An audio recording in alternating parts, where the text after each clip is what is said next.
Loving yourself is one of the hardest things that you can do. Knowing you are worthy of your own love, well, that's even harder. Loving yourself unconditionally, well, that is even harder still.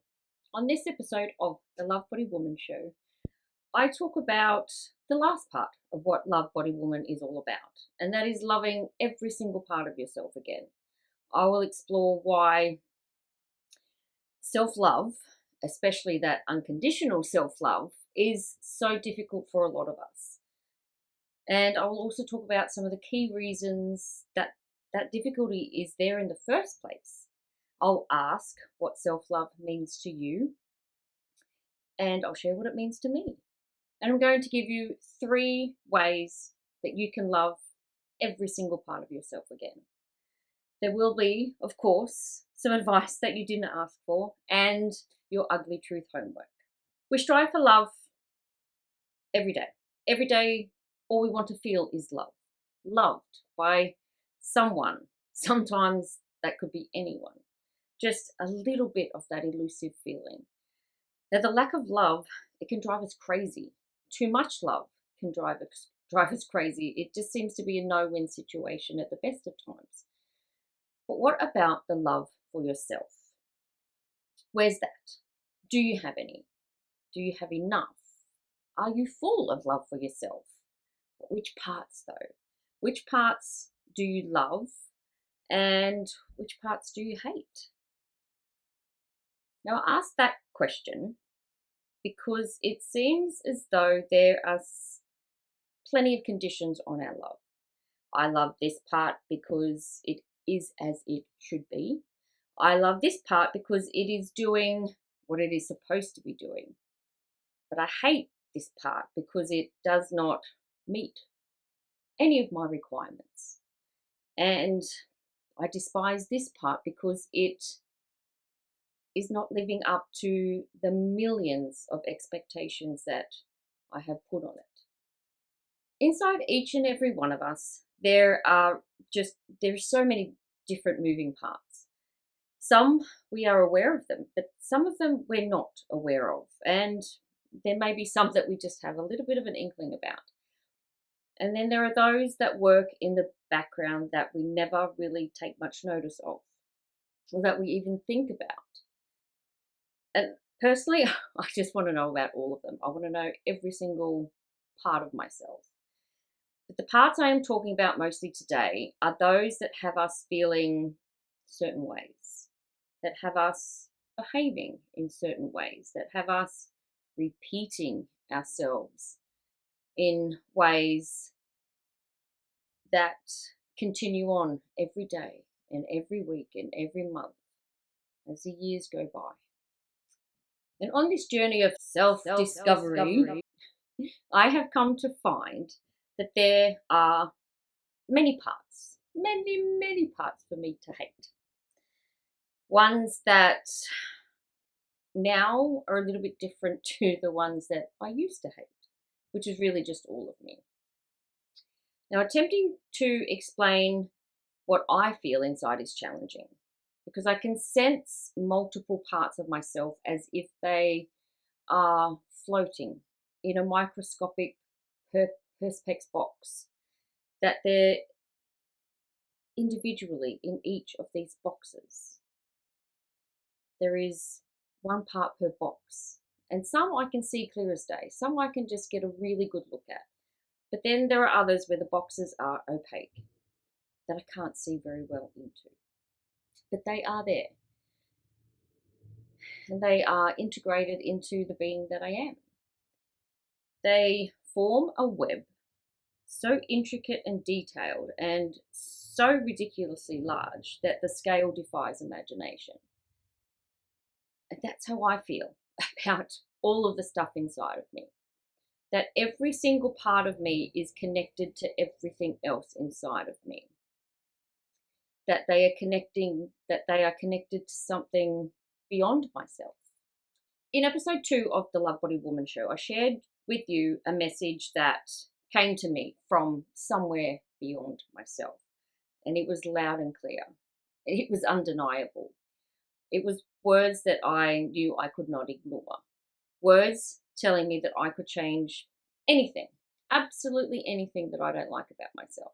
And I have held tightly to these words as they have given me strength to keep going, to know and understand that there are parts of myself that I can change, that I actually do have the power inside of me to change.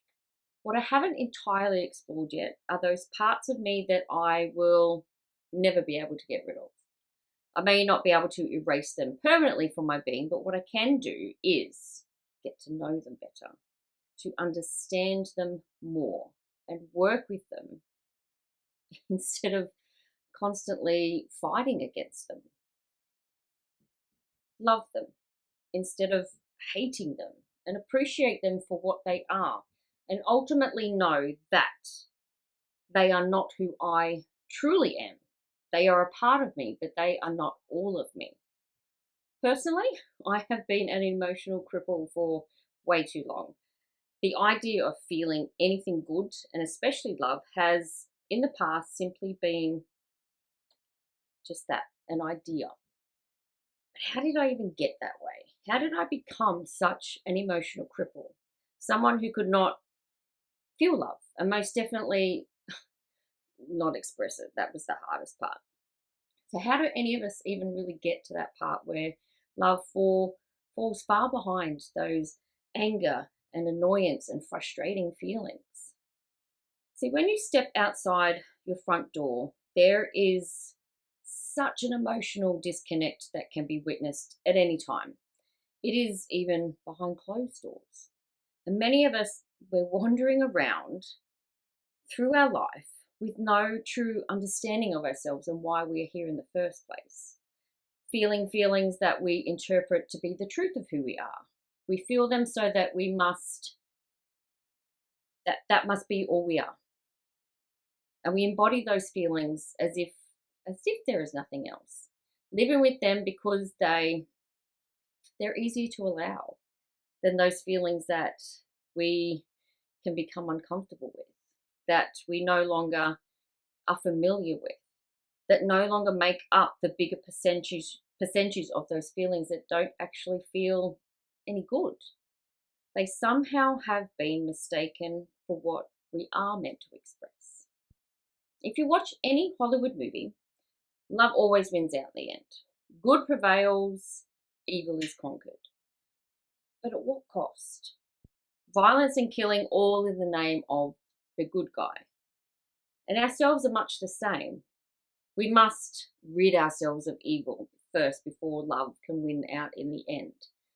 But is that true though? Must we do that? Must we focus on those evil/bad parts in order to feel better? And get rid of them. Just get rid of them, because why are they even there? We don't want them. And I can only feel better if I tear myself apart first. It's an absolute mindfuck. It really is. Our whole selves are a complete mindfuck. Knowing what to do, where to go, and how to change. And so many of us, we feel that way. Do you feel that way? I certainly did. Now, all you need is love, say the Beatles. If only we could believe that. Where does this lack of love come from?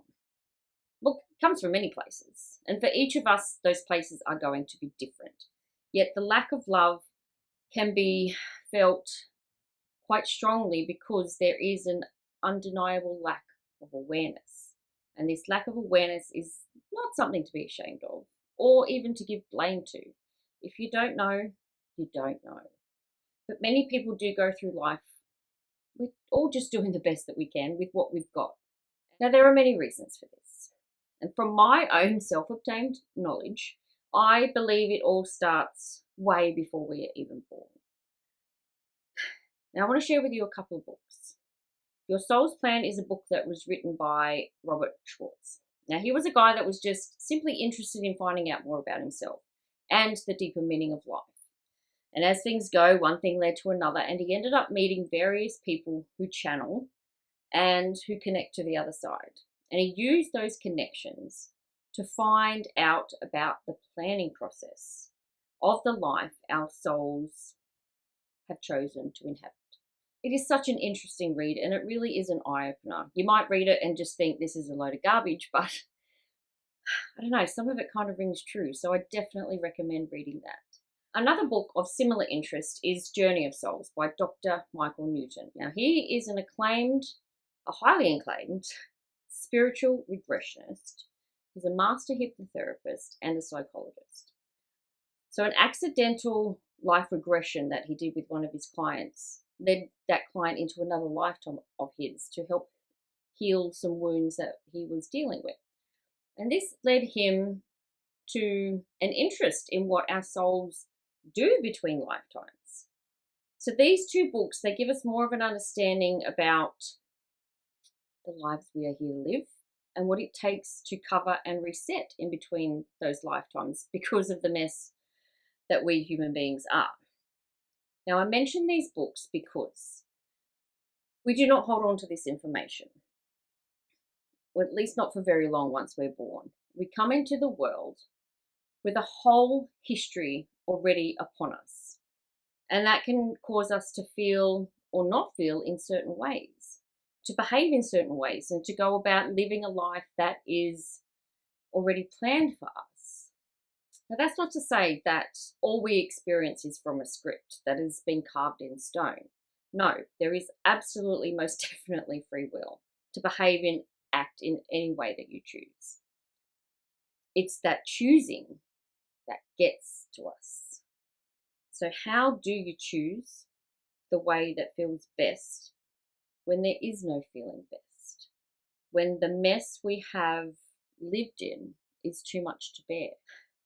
So it all begins before we even take our first inhale of oxygen after coming down the birth canal. What then? Well, that's when things really heat up. That's when parents, or the lack of them, influence so much of who we are and who we become. But you choose your parents, though, or rather your soul chooses them for very, very particular reasons. What they will help your soul to learn and to grow from. Yes, unfortunately, all of the really fucked up stuff that can happen to children happens and is planned as well. And it is this stage of life that is the most absorbing, those early years. And the words and the actions of others forever imprint themselves onto our hearts, onto our minds, and onto our belief system, encouraging our love or squashing it like an ant. And apart from the fucked up influence of our parents, what else is there that promotes a separation from the unconditional love we hold inside of us? One major reason is that voice inside of our head. It's constant blabbering on about how we're never good enough, we're never worthy enough, we're never capable enough, that we can't have, that we shouldn't have, that we mustn't have, all of that crap. Society and all of the ridiculous rules about who we are meant to be and what we are meant to be. Society puts a lot of that on us as well. Now, of course, there is your ego and what it decides that you need to do to feel safe and to be safe, even when it completely opposes what you want. And there is also the lack of education about what self-love really is and what it means for each of us. I really don't think there is a one-size-fits-all approach to self-love. For me, self-love means me loving myself anyway. Loving who I am, even in those difficult moments when I'm behaving like a spoiled toddler having an absolute meltdown. Even when the voice in my head wants me to hate myself once again. Even when I hand myself over to someone else without even realizing that I've done it. When I do, I get to love myself anyway. I get to take that not so good moment and trust I will be more aware next time, that I will be able to find the strength within to know what to do should it happen again. See, it's all connected. Every single part of your life and who you are. Everything is connected to the before, to the now, and to the forever. It takes a lot of work to keep moving, to not become complacent, and to not give up. Giving up, that's the easy part. But ultimately, it doesn't feel good in the end. I have been there enough times to know. All right, I have a question for you. What parts do you hate about yourself? What parts do you despise that you don't like? I don't like my childish behavior that I can still sometimes revert to silly, ridiculous tantrums. Like, it's just stupid that thankfully I do by myself. No one ever sees them because no one ever has to see them. But they do happen. And they happen because there is this thought pattern that overwhelms me. And I want to figure it all out. I want to know how it all works, how we work, how I work. And it sounds simple enough when, I can read a quote or a piece of information that makes my cells tingle with excitement. And I do my best to integrate that thing that I've learned into my life. But every now and again, it feels as though the rules change. And no one even bothered to let me know. The nuances are so confusing and they're complicated. And they're also very simplistic that it actually really does drive me nuts. Hence the giving up. But I can't though. And by all accounts, I probably should have given up years ago on myself, on my life, on Love Body Woman, because I wanted to a gazillion times. And I especially wanted to give up when I was in my teens. I thought about ending it many times, ending the pain, ending the emotional and mental torture. But something held me back. Now, it could have been cowardice, it could have been fear, or it could have been that small inkling of a life that I knew was waiting for me.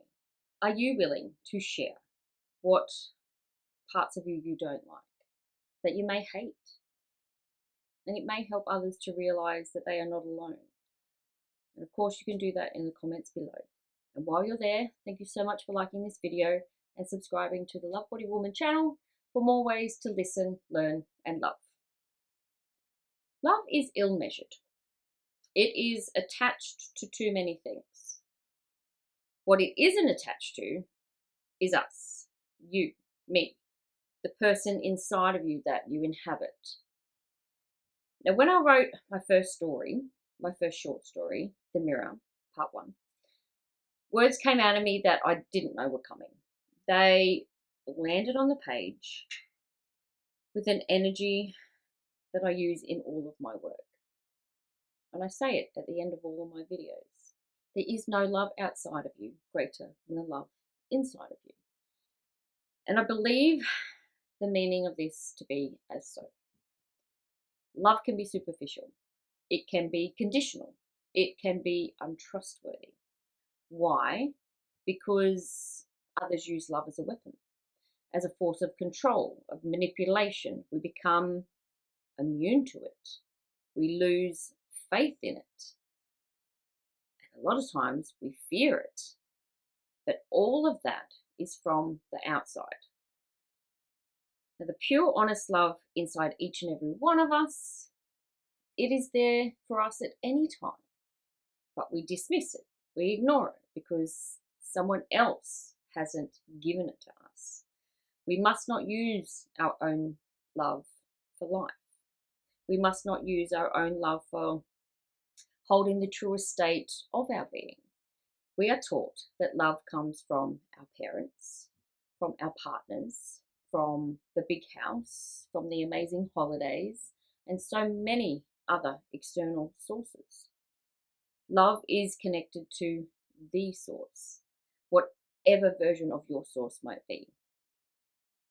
But it is internal. It is entwined into the energy emitted through us. Focusing on what is inside of you rather than what is outside of you gives you better access to your own love. It helps you to see yourself with eyes of compassion and understanding and acceptance. Acceptance of all that is going on inside of you. Love is the epicenter of who you are. Sometimes, well, most of that time, that epicenter can be out of reach and it's hard to navigate towards. It's not even easy to find sometimes. And why? Because of all of the shit in the way. All of the shit that the outside world has thrown at you. Now, some of that shit sticks and some of it just slides right off. And some of it stinks and some of it can smell quite nice. We cop a lot as human beings. It is varied and it is absolutely endless. And most of the time, it doesn't even feel like it's worth it to keep going, to keep trying to feel good, to attempt time and time again to get that all elusive feeling, love. When it comes to what is going on inside of us and all the parts of ourselves, which I have spoken about many, many times, I believe we are not meant to live as souls do when they are not here on earth. Earth is supposed to be one of the hardest schools in the however many universes there are. Some souls enjoy the challenge and some don't, but yet they choose to come here anyway. There are many reasons, many reasons why. And what I mean by all of that is that souls are pure love. We as humans are not. We have a plethora of emotion. We have a ridiculous amount of feelings and a range that is complicated, and it's more often than not, I think, quite bewildering at the scale of what we can feel. And entangled into that plan that provides the growth and learning and love, there is an expansion of the ethereal for which we are internally connected, whether we feel it or not. But yes, there is a plan. And that plan, it can be affected by family life, by moving too far away from yourself, doubting those nudges that you get inside of you, experiences that demand too much emotional attention. So much attention that there really is nothing left behind to give. And of course, there's the ego's demands on who you are supposed to be. There is your mind and all of its deceptiveness. Your love continues to disappear under a mountain of, and you fill in the blank. It's different for everyone. And even if you feel if you are too far gone, like I did, I can promise you that you are not. Your love will always be waiting for you. It'll be waiting very patiently for you to come back to it. How do you do that though, when it feels absolutely impossible? Let's start with your ugly truth homework first. Now, I want to do it this way because it will help you to discover what self-love means for you and where it is missing from your life. Then I'm going to guide you to your 3 best ways to love every single part of you again. So go and get yourself a pen and paper, pause the video if you need to right now, and I want you to start answering these questions as we go along. And of course, pausing more as we go along if you need to. First question to ask yourself is, what does love, self-love mean to me? Does it mean loving yourself anyway, like it does to me? Does it mean praising yourself and not waiting for someone else to do it? Does it mean speaking kindly to yourself and recognizing when your mind is being mean and horrible? This is when you got to go with your instinct. Feel your way into it. Trust your gut. What is that first thing that you feel or that you even think? It's most of the time it's usually the right one, that first one. So don't overthink it and write that down. Pause the video now and come back when you have your first answer. Okay, Next question. Where is self-love missing from your life? Where are you too harsh on yourself? For me, it is when I cannot do something I want, when I cannot do something that I really, really want to do, when I feel like something has gotten in the way of my mission, however big or small that mission might be. And this, for me, goes back to other lifetimes where I have been brutally stopped for completing my mission. Now, that feeling lingers. I have felt that inside of me for a very long time. But it is my other selves in this lifetime that have me interpreting it in such a childish and immature way. See, I was never good at, I guess, controlling my emotions, and I was certainly never taught how to control my emotions and to feel them. My mother wasn't very good at it, so she was not very well prepared to teach her daughters how to do it either. That was passed on to her from her family, and she passed it on to us. But I have to do that for myself now. I'm not always so good at it, but I do my best to soothe myself and calm myself whenever that does happen. So pause the video now and answer those questions and come back when you have your answer. Now that you have the answers to those two questions, think about, feel your way into anything else that you are feeling right now that maybe you need to express. Again, pause the video if you feel that there is something else that you just need to get out now. I can only imagine that we each have our own web that we are entangled in.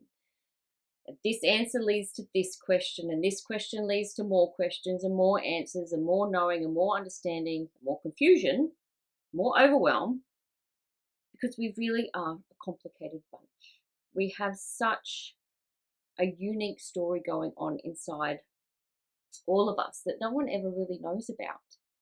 Knowing that story well and using your guidance and your intuition to uncover chapters that have already been written, that's important in the story of you. Because the story, it's never ending. It isn't just about this series that you're in now. There are many before, and there's going to be many after. This leads me beautifully into the first of my 3 best ways to love every single part of you again. Number 1, there is more to you than meets the eye. If you don't want to find out, then this video is just wasting your time. But if you do want to find out, and I suppose you do because here you are still watching, you've gotten this far, then getting to know yourself better is absolutely one way to love every single part of yourself again, because by doing that, you will be doing it without judgment, you will be doing it without fear, and of course, without self-sabotage. Well, that's supposed to be the plan anyway, but it is ultimately recognizing what patterns you have within yourself, those things that keep repeating. Those patterns are to be learnt from. Your same behaviors are to be noticed and they're to be considered, looked at with a loving point of view. You need to intuit what to do with them and trust that you will be guided to what it is you need to know and what it is that you need to do. Number 2, what have you been taught about yourself and all that is maybe not quite the truth? Because it's all about perspective. But whose perspective? Everything that we know and learn can be thrust upon us in so many different ways and from so many different people. There's family, friends, society, social media outlets, and now, of course, social media. We take all of that on within ourselves as if it is the truth of who we completely are. Believing and denying in the hopes of what? Feeling better, fitting in, being in control, finding love. as always, there is a multitude of reasons, each personal to who you are and the life that you are living. Every single word you read or that you hear has an influence on you. And that beautiful mind of yours interprets those words in a way that will keep you locked into your safety, into your comfort, into what is familiar to you. And it silently assesses every bit of information, and it does that in the background.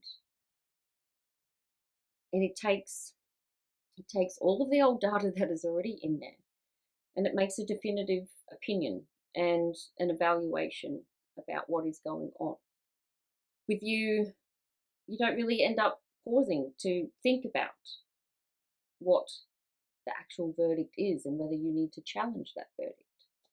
Do you know that you can put your hand up and just go, hang on a second, what's going on here? What is this thought? What is this feeling? And you get to question it. And you get to see whether it really is something that is right for you, whether it is true for you. Now, I know that I must master my mind in this lifetime. Not everyone's going to have that specific assignment. From what I have taken notice of, though, the mind is mostly our biggest challenge. It fucks with us in all sorts of different ways, but knowing and understanding that your mind cannot be 100% controlled, or that it can never, unfortunately, be removed unless you have like a lobotomy or something, it does help to soothe things a little bit, because your mind is here to stay no matter what you do. So what else can you do to soothe your weariness? Something else that can help you to soothe your weariness, if you have it like I did, is to make friends with your mind, to help ease some of the burden and have you on your road to finding your love again. I give mine a name. So I haven't really used it in a while. I tend to just say shitty voice, but I have called my shitty mind Saskia, that part of me that just is at me all the time. Her name is Saskia, and I got her name from a character in a book that I read called The Hypnotist's Love Story. Saskia was one of the main characters, and she was doing some not very nice things out of fear, out of bewilderment, and out of an absolute big misunderstanding. But she was listening to her shitty self, where her love for someone in this story, it was taken away without warning. There was no explanation, and it made her behave in ways that she knew was wrong. She knew she was doing the wrong things, but she kind of felt like she had no choice. Because she was left with no answers as to why her love was no longer there from this person, she just reacted in a really not very nice way. She was stalking and just doing things like that. She felt that her love was no longer good enough. So she took her love and she ended up channeling it into fear and rage and heartbreak. She allowed this other person's lack of love to completely blindside her, for she believed that their love was all that she could ever possibly need. But not once did she ever look at what she or who she was before all of that, or who she could be without it. I have felt that way pretty much my whole life, never once stopping to consider that the love I was really looking for was the love I continued to hold inside of me. My mind especially provided me the fucked up comfort that I was unable to find from anyone else. It helped me to see my life in a way that supported those ridiculous notions. And it gave me the permission to wallow in the drama, as if I was watching a small screen inside my head. And I lived in those ridiculous stories for almost 4 decades, believing each repetitive word that my mind kept telling me. I kept performing each dramatic scene as if the demanding and meticulous script were written by my own hand. My Saskia did that. She was so clever that I had no idea that it wasn't me, that I wasn't her. She is a part of me, absolutely. She now has her own identity. And yes, we may reside in the same body, but we are not one and the same. I have taken back some of the space that she colonized, claiming what is rightfully mine. What are you going to name your shitty voice? Let me know in the comments below. Number 3. Now, this one depends on who you are. For me, I need to incorporate more fun into my life and not to be so bloody serious all the time. Now, that's not an easy task for me to do, especially when I've lived that way for such a long time. But I do have that side of me, in all honesty, and I allowed it to be taken away from me. For whatever reason, I gave away all of my good stuff. I gave it away without hesitation, and I held on to the stuff that fucking sucks. The stuff that makes me feel like ending it all. The stuff that is not really me. Stuff I have given myself out of desperation. Stuff I have preferred to have over the good stuff for some fucked up reason. Now, I think that is the power of the mind, the power of others and their minds, believing the shitty stuff over the nice stuff.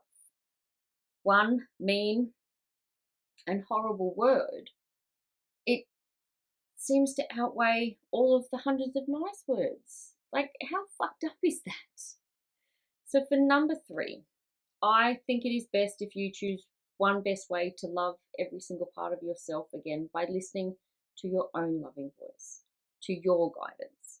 What is it that you need?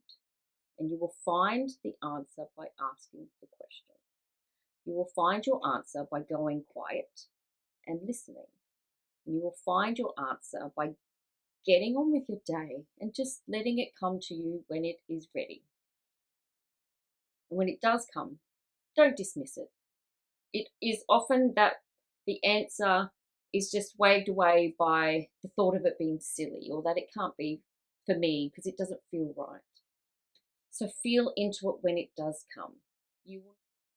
Let's talk about those parts of ourselves that we do tend to hate, but not just that.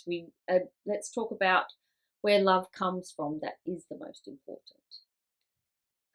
We can usually separate a woman into 2 parts. There's her inside self and then there's her outside self.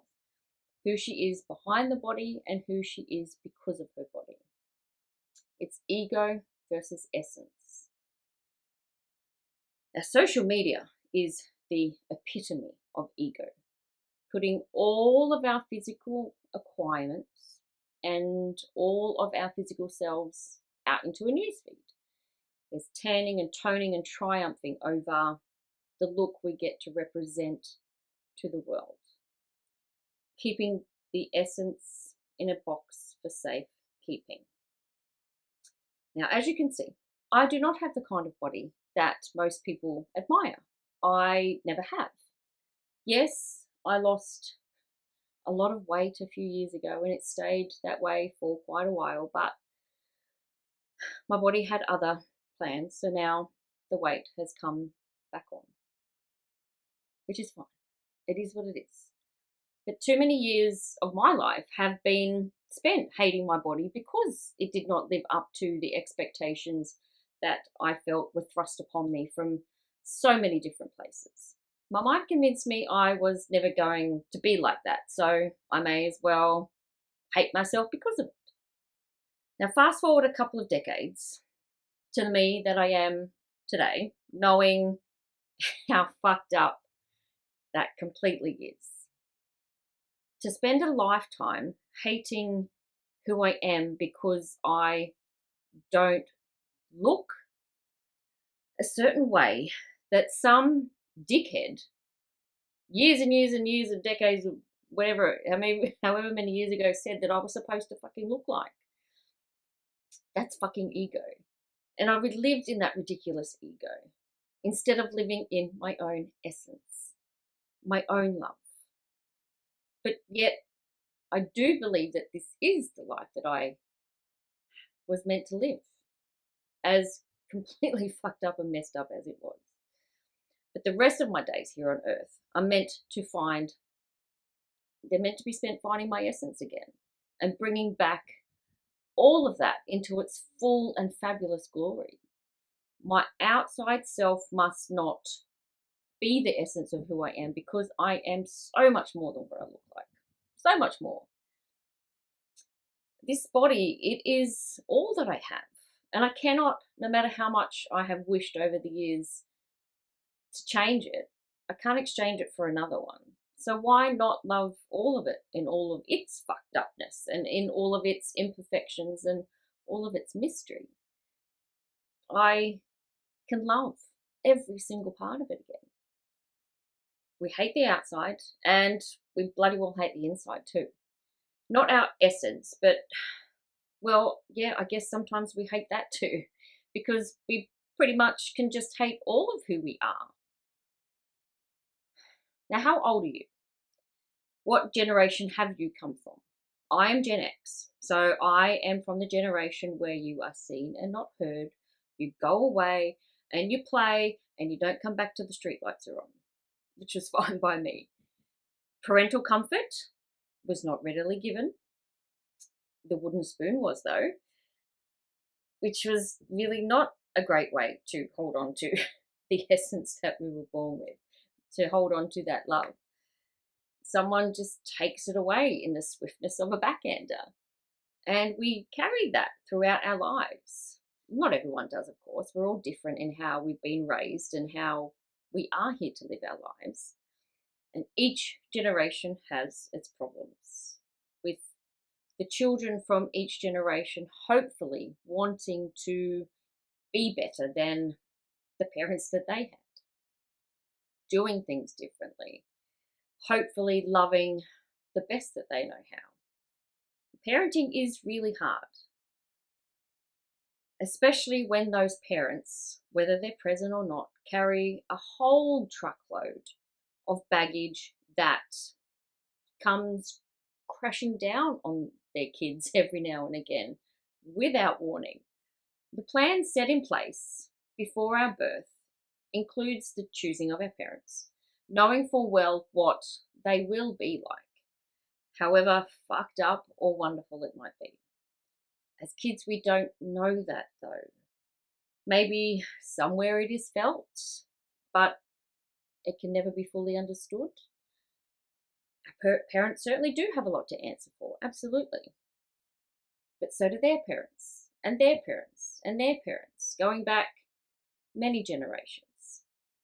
And at some point, there has to come a time as an adult where you have to take responsibility for who you are now and who you want to be in spite of all of that. That is the hard part. That is where you do have to find the strength to do that. To look at all of the shit that you do not like and find a way to make it better, to get rid of it, to change it, to become that person you know you are deep down, and become that person that you know you are meant to be. So who are you on the inside with all of that mess and all of that stuff that you hold on to? Now is as good a time as any to take a long, hard look at yourself and start sorting through it.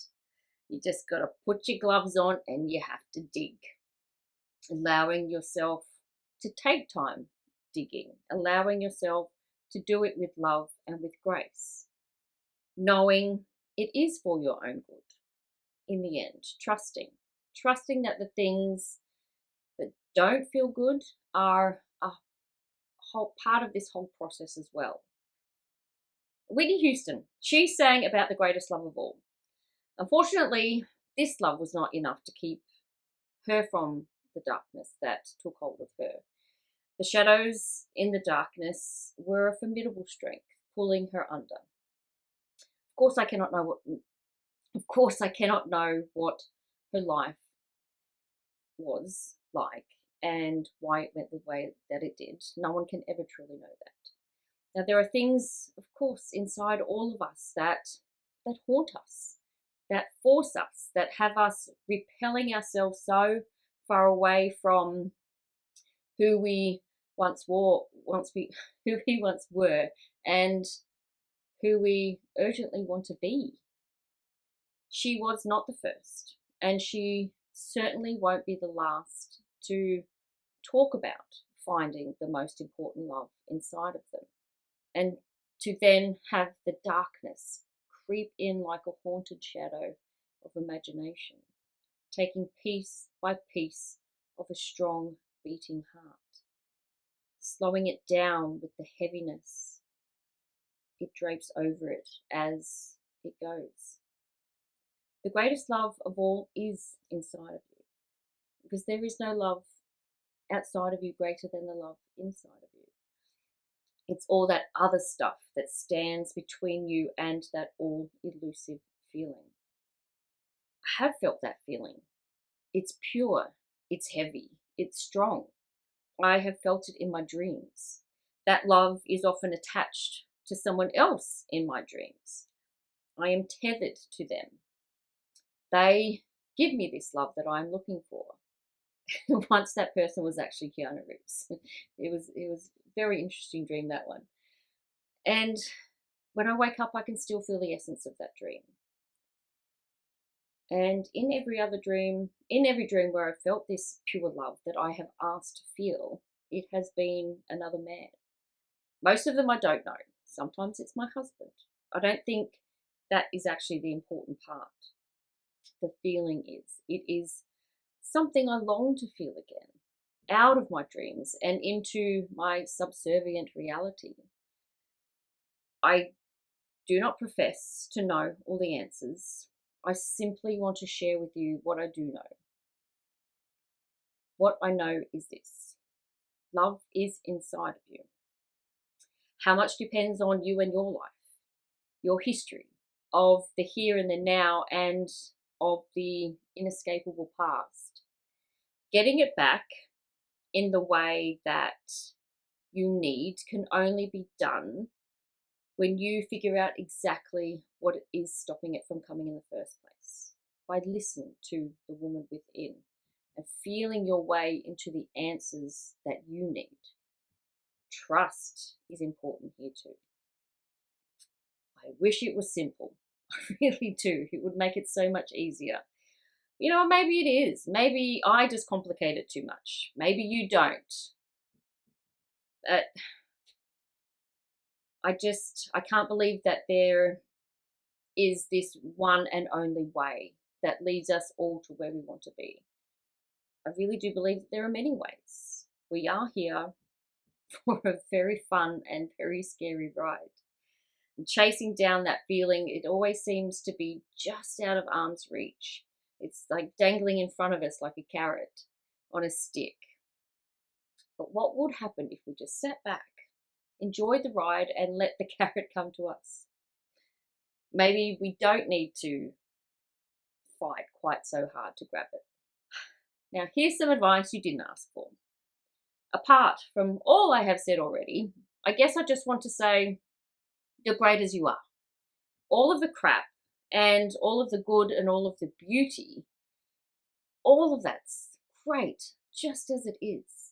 It's okay, more than okay, to tell yourself that whenever you need to hear it, whenever you need to just know that everything is okay, you can tell yourself that. You don't have to wait for anybody else to tell you.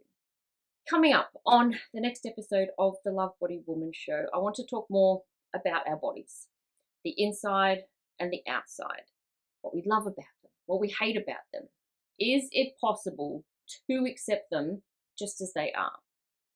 Are we allowed to do that, or must we continue to punish ourselves in a way of life that does not represent who we are on the inside? And remember, there is no love outside of you greater than the love inside of you. Until next time.